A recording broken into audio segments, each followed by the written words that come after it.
Well, good morning. I am thrilled to be here. You know, reunions, I think, are often a little bit like time travel. But this one, most of us didn't even go to the same country, let alone at the same time. So it's been, and these are new words for me, particularly interspatial and intertemporal today.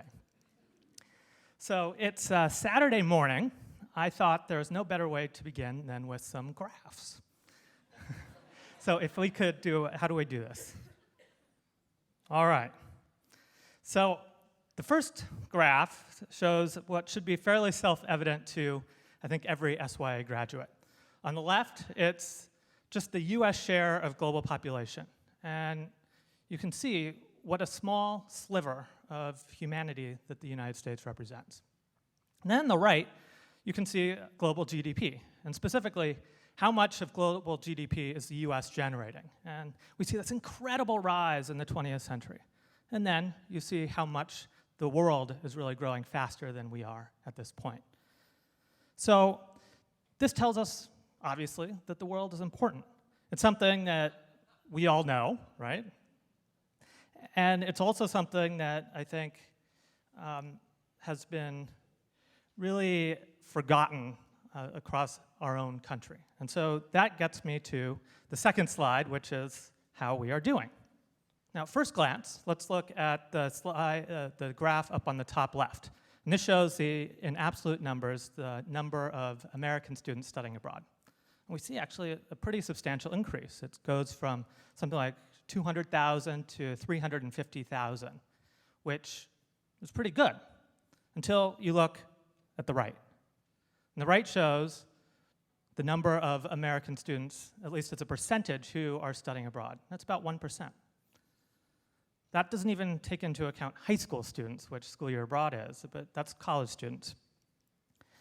And so what we need to do then is say, why is that happening? You know, is it the same excuses that I think a lot of us have heard over time? As Americans, do we really need to learn how to speak English, other languages? Do we need to, is it really some sort of luxury that we can't afford? Does language education work? A lot of people sort of ask those questions, and that is one explanation for what is happening. But I think there's actually another explanation, and that is what we see in the graph below. What we see below is actually the percentage of schools offering world language instruction in the United States.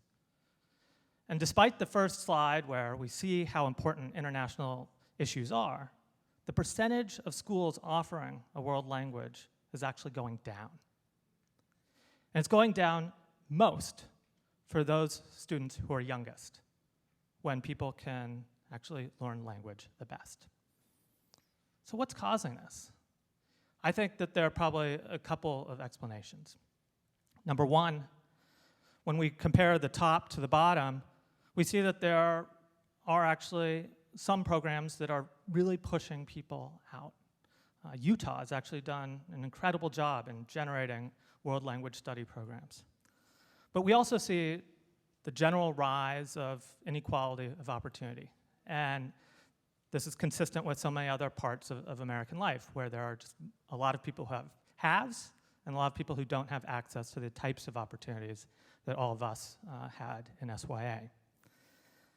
The second trend actually has to do with education itself today. And in the emphasis on a lot of the standardization that we've seen, sometimes there's been less emphasis placed, particularly at younger years, on world language study, as well as art, music, sports, and world language. And so that contributes to schools often offering less language, foreign language in particular, rather than more. So what can we do about it? Well, the first thing I think we can do is share our own stories. All of us at SYA have really had our lives totally transformed by this experience. And I think we have a special responsibility, both as an institution, as a community, as individuals, to share those stories. You know, they aren't scientific, but people like to hear what happened, just like we heard a few minutes ago. The second thing is, who should we tell?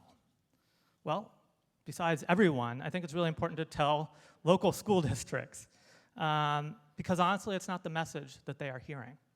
They are hearing a lot about other things other than world language at the moment.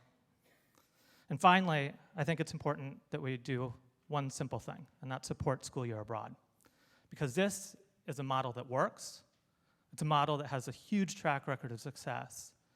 And it's by supporting and maintaining programs like these that we might someday be able to get to the point where everyone has access to them. So I want to thank you again for supporting SYA and giving me the chance to talk for a few minutes.